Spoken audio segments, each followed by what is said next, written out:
तो सबसे पहला जो प्रश्न है मेरा वो अश्विनी जी से रहेगा कि अश्विनी जी, इस समय भारत में अभी प्रधानमंत्री जी ने एक 5 बजे आकर जो व्याख्यान किया उसमें उन्होंने बताया कि भारत के अंदर हम लोग अभी काफी सारी वैक्सीन कंपनियों को परमिशन दे रहे हैं। सेंट्रल गवर्नमेंट ऐसा कह रही है कि दिसंबर तक लगभग लगभग सभी लोगों को वैक्सीन लग जाएगी। लेकिन एक बात मुझे पूछनी थी कि सारी दुनिया इस समय कोरोना से परेशान है और सारे करोड़ों अरबों में लोग हैं, बहुत सारे गरीब देश भी हैं, तो इतनी महंगी वैक्सीन भी फाइजर और बाहर के देश बेच रहे हैं। चलिए, भारत तो इतना सक्षम है कि भारत बना लेगा, लेकिन वो महंगी वैक्सीन कैसे अफ्रीका के देश और बाकी सारे देश लगवा पाएंगे? क्या ये वैक्सीन कभी सस्ती हो सकती है और कभी क्या ये मोनोपोली खत्म हो सकती है इन कंपनीज की? क्या चक्कर है ये पूरा, थोड़ा समझाइए जी। देखिए शुभम, यदि हम कोरोना के प्रारंभिक काल से देखें, तब से एक विषय ध्यान में आया कि यदि इस कोरोना महामारी से हमें पार पाना है तो उसका एक सबसे बड़ा रामबाण जिसको कहते हैं वो यदि हो सकता है तो वो वैक्सीन है। और पूरी दुनिया में बहुत से प्रयास हुए। तो मुझे ये बात करके कहते हुए बहुत गर्व का भी अनुभव होता है कि भारत एक ऐसा देश है जो दुनिया के लिए न केवल फार्मास्यूटिकल के लिए एक मैन्युफैक्चरिंग हब है और पूरी दुनिया में 200 मुल्कों को हम दवाइयां सप्लाई करते हैं, बल्कि वैक्सीन में भी भारत बहुत बड़ी भूमिका रखता है। भारत दुनिया के उन 5 मुल्कों में है जो दवाई, ये जो वैक्सीन है वो बनाते हैं।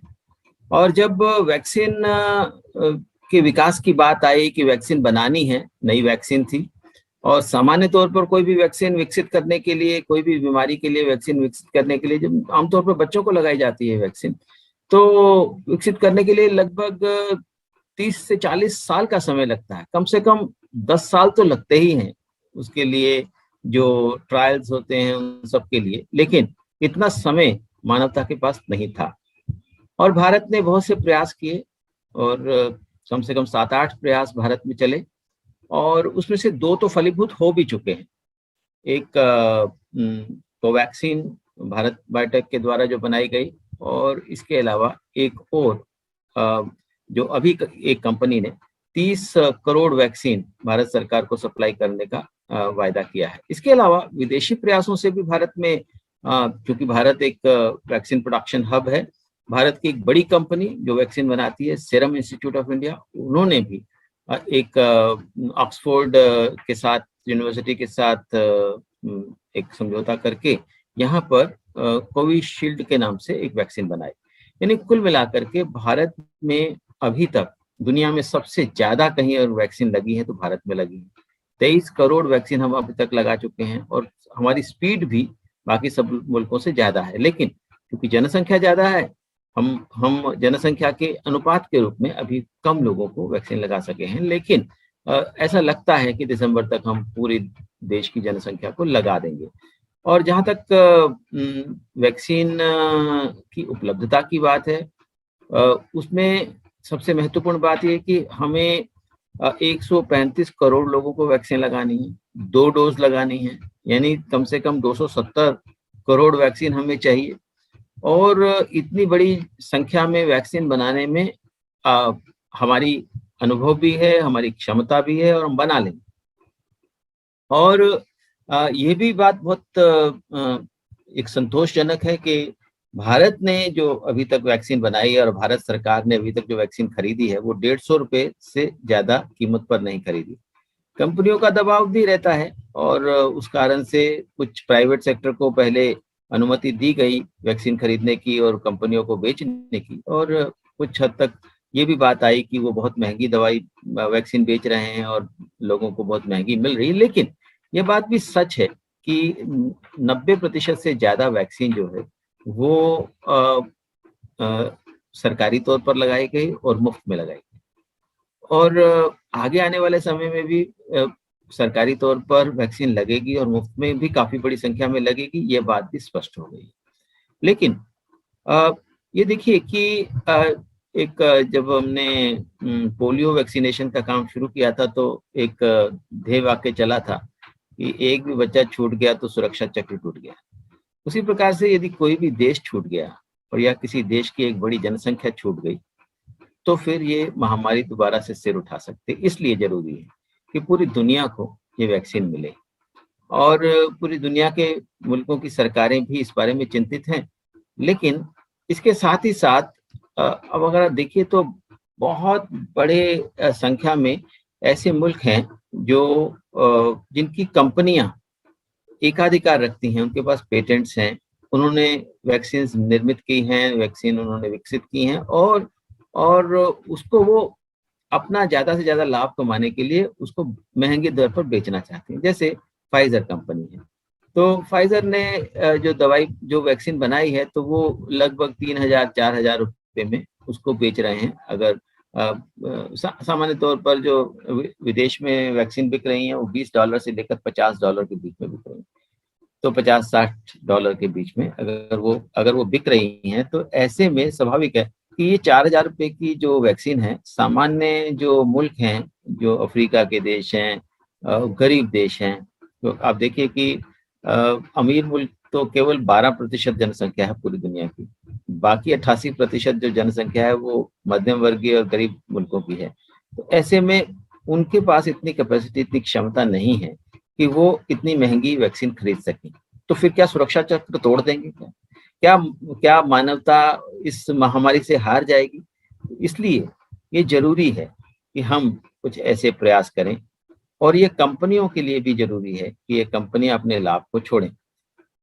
अगर फाइजर पिछले 1 साल में $26 बिलियन का रेवेन्यू कमा चुकी है, 150 रुपए की जो वैक्सीन है वो 4,000 रुपए में बेच रही है, तो आप समझ रहे हैं कि कितना लाभ उनको हो रहा है। क्या उनके लाभों के लिए क्या पूरी मानवता दम तोड़ देगी? यह प्रश्न इस समय पूरी दुनिया में कौंध रहा है, और उस प्रश्न का उत्तर केवल एक ही है, वो ये है कि पेटेंट फ्री वैक्सीन होनी चाहिए, और हम तो आगे कहेंगे कि पेटेंट फ्री दवाइयां भी होनी चाहिए। तो अब अगर इसको पेटेंट फ्री करना है, तो एक तो तरीका ये हो सकता है कि ये कंपनियां कहें कि देखिए मानवता के लिए जरूरी है, हम ये वैक्सीन बिना पेटेंट के रॉयल्टी लिए हुए हम लोगों को सप्लाई करने के लिए तैयार हैं। लेकिन दुनिया का इतिहास बताता है कि ये कंपनियां लाभों को छोड़ती नहीं, क्योंकि ये कंपनियां व्यक्ति नहीं हैं, क्योंकि व्यक्ति ना होने के कारण इनमें हृदय नहीं। ये कंपनियां इतनी जायंट, इतनी बड़ी हो चुकी हैं कि इनके हृदय नहीं है। तो ये कानून से चलती हैं, तो कानून में बदलाव कैसे हो? तो उस दृष्टि से भारत सरकार ने इस बात को समझते हुए कि ये जरूरी है कि ये पेटेंट फ्री होना चाहिए, इसके पीछे एक बहुत बड़ा इतिहास है। 1990-91 में ट्रिप्स के बारे में बातचीत शुरू हो गई थी, trade related intellectual property rights, और 1995 1 जनवरी को WTO एग्जिस्टेंस में आ गया था, ट्रिप्स पर समझौता हो गया था। ट्रिप्स समझौते में ये बात कही गई कि अब कंपनियों को ज्यादा जो उनके IPRs हैं उनको ज्यादा सुरक्षा मिलेगी, और वो अपनी रॉयल्टी ज्यादा कमा सकेंगे, और उन पर कोई अंकुश नहीं लगेंगे, ऐसा हमने किया। लेकिन उसके साथ ही साथ ये भी बात आई ट्रिप्स के अंदर कि यदि मानवता पर कोई इस प्रकार का खतरा आ जाए, कोई महामारी आ जाए, कोई मेडिकल इमरजेंसीज आ जाए, कोई भयावह बीमारियां आ जाएं, एड्स है, TB है, दूसरी है, तो ऐसे में पेटेंट व्यवस्था नहीं लागू होगी, ट्रिप्स व्यवस्था लागू नहीं होगी, और ये पेटेंट फ्री हो जाएंगे। लेकिन ऐसा ऑटोमेटिक नहीं। तो ऐसे में भारत सरकार ने दक्षिण अफ्रीका की सरकार के साथ मिलकर के WTO में एक प्रपोजल दिया कि महामारी के दौरान 3 से 5 साल के बीच में ये सारी दवाइयां, ये सारी वैक्सीन जो भी बनाई जाती हैं, वो सारी उसमें ट्रिप्स वेवर मिल जाए, ट्रिप्स से मुक्ति मिल जाए, यानी पेटेंट फ्री हो जाए।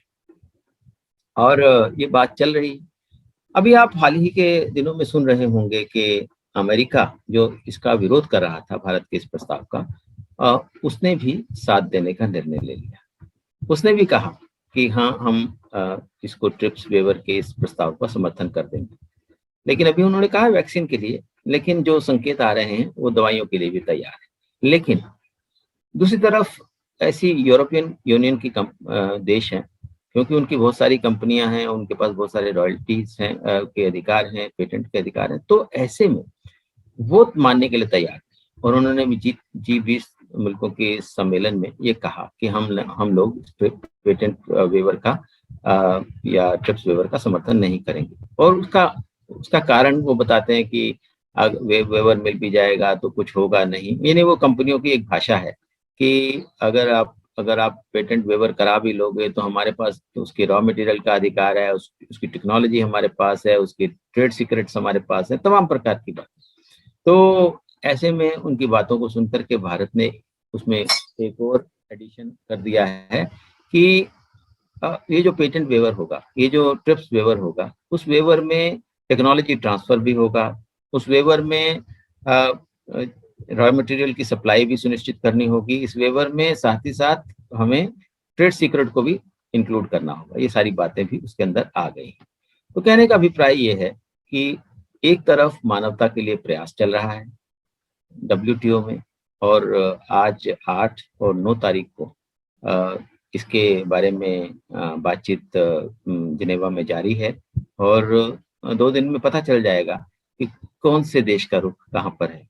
और इससे पहले स्वदेशी जागरण मंच ने यूरोपियन यूनियन के देशों को, उनके सभी राजदूतों को और यूरोपियन यूनियन को हमने पत्र लिख करके ये कहा है और अपनी नाराजगी जाहिर की है कि आप मानवता के सामने इस प्रकार की चुनौती खड़ी मत करिए। और यह जो ह्यूमन राइट्स का भी विषय है और जिन संधियों पर आपने हस्ताक्षर किए हुए हैं उनका उल्लंघन भी है। तो इसलिए ये मानवता की बात है, मानव अधिकारों की बात है। जिन मानव अधिकारों के बहुत पैरोकार आप बनते हैं, उन मानव अधिकारों के पैरोकार जब आप बनते हैं तो अब कंपनियों के पैरोकार आप क्यों बन रहे हैं? ये प्रश्न, ये यक्ष प्रश्न उनके सामने हमने खड़ा किया है।